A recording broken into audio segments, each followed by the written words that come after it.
Hi everyone, this is Ben here with Pierre Paul's Driving School, giving you guys a quick updates of what's going on here with the driving in New York City or whatnot. To these days, we still have not yet heard anything from the authorities when we're supposed to start giving back lesson, however.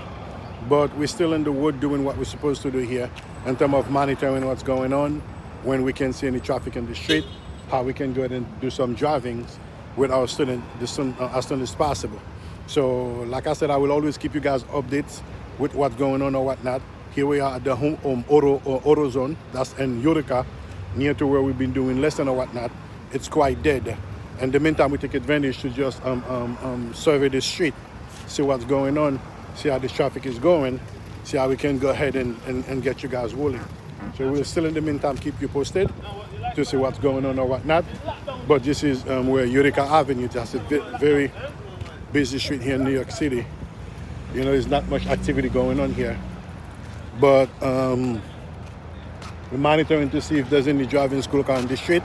It shouldn't be any anyway, but we still keep tab with that. This Utica Avenue, one of the busiest streets in Brooklyn. That's where we'll be conducting a lot of lesson anyway.